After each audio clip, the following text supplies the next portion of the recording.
So YouTube can actually make a change. Take a negative, take a problem, take, any hardship or challenge that people face and turn it into a answer, a solution, positive, and create change. It's actually kind of funny because this ties into three channels. It's going to tie into sharing the journey. It's going to tie into Liz Amazing, and it's going to tie into Squirrel Tribe.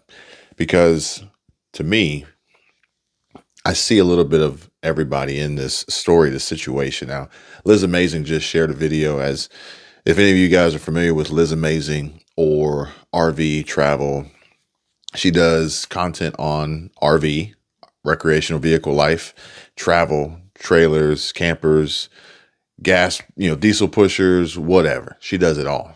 And she brings in a lot of other people and their stories in addition to her own to help inform the community, as well as to attempt to produce meaningful change in the industry, especially when it comes to manufacturers and dealerships. And this recent video she put up, she's talking about how she's got lawyers coming after her and these lawsuits and intimidation tactics and cease and desist and the whole nine, all stemming from how YouTube ultimately has so much power to create change outside of what we normally and typically discuss, as far as YouTube being abused for the sole purpose of, nothing necessarily really good. Now, granted, that is an exaggeration because there's so many channels out there that I haven't even begun to scratch the surface on that produce great content and are really helping to change the world for the better, or at least attempting to. And fear not, as we will be discussing channels of all types and varieties and from all different sorts of angles and perspectives. I'm an equal opportunity channel evaluator of some sort, maybe. Be that as it may, as sharing the journey, Alec, and I will be contacting you soon, Alec. Today was just a little bit crazy, a little bit hectic, a little busy. And tomorrow we got plans to be on the water. So I'm going to get with you really soon. Trust me. But this video is really kind of for you because you are in that space, Alec. You sharing the journey is also, I think, full-time RV life. And this is part of growing a channel, specifically with the objective, the purpose of a mission. And that mission, you have to decide and determine what that mission is going to be. But I think Liz Amazing is on her mission of improving the industry and improving the customer satisfaction of those spending tens of thousands, if not hundreds of thousands, and in some instances, millions of dollars on these expensive rigs. And in her video, I think it was Tiffin and Lippert were the two that she mentioned, and how they essentially tried to strong arm her and muscle her into going dark and going silent. And she stands her ground, or at least she's sharing how she stood her ground and isn't going to back down without a fight. Granted, she has to take, precautions to protect herself because of this, and these high-powered and, heavily financially backed legal teams.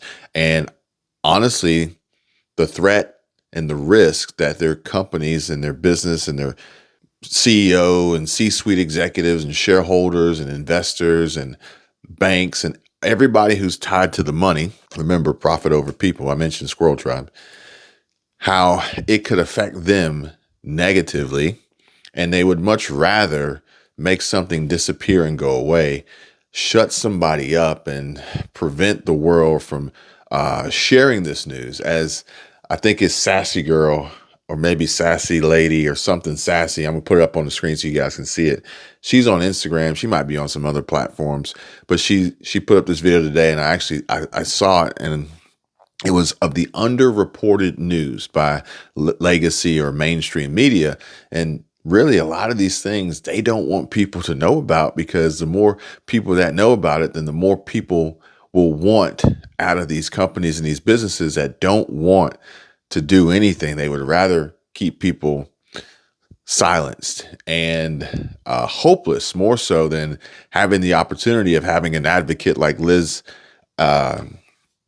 pushing for some form of recovery or compensation, or, just an acknowledgement maybe at some point for essentially quite possibly building some really, really poor products.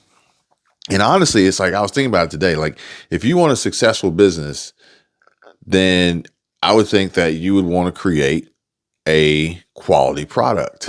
But I also thought about it from the perspective of, if you want to build a successful business, depending on what success means to you, which could mean making money hand over fist, then instead of actually making a quality product, you just need to make a product that delivers the perception of quality.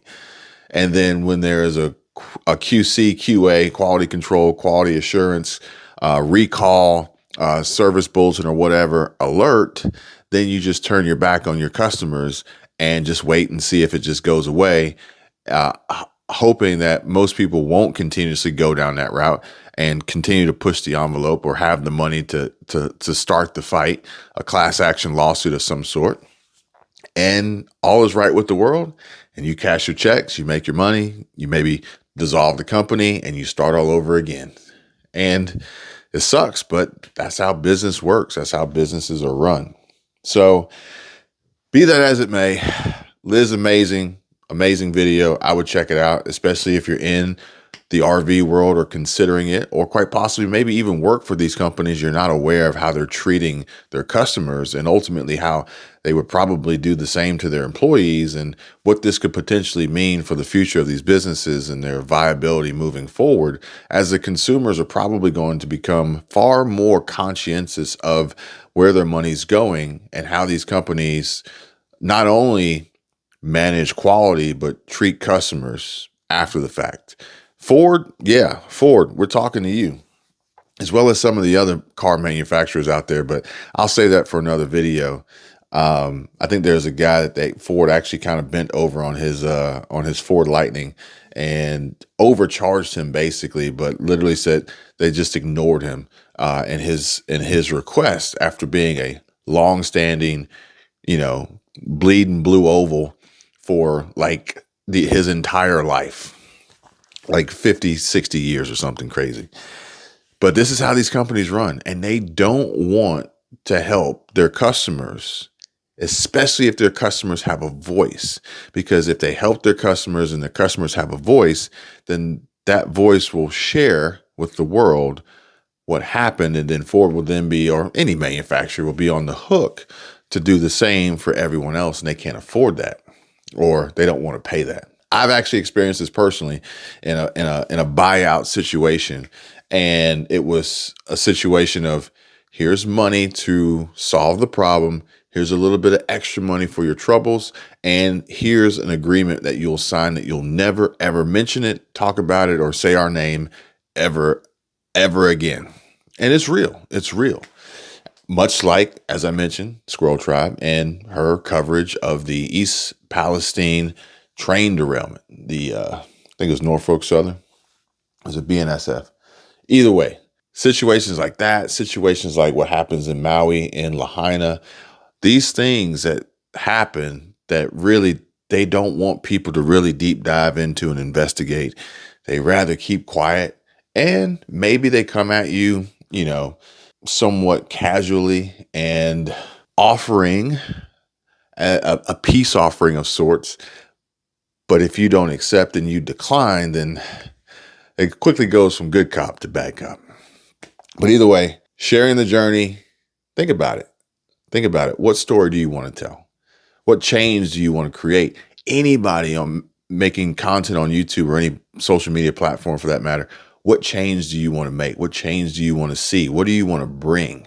For instance, myself, I'd like to see a change in YouTube from the perspective of so much monotonous junk and garbage to something better, something that actually produces a possible, reset in how we as a society and, view the world around us, and ultimately are working towards trying to preserve that rather than further deteriorate it and each other and ourselves in the process with so much fighting and bickering and nonsense going on. But I'm putting it out there for anybody.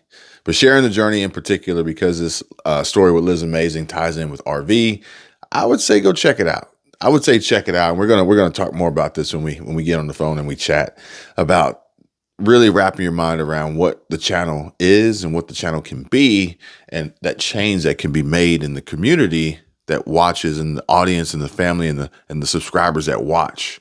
For instance, myself would like to make this connection with other content creators or other YouTubers or other businesses that are looking to make change, and we can do that together through digital media.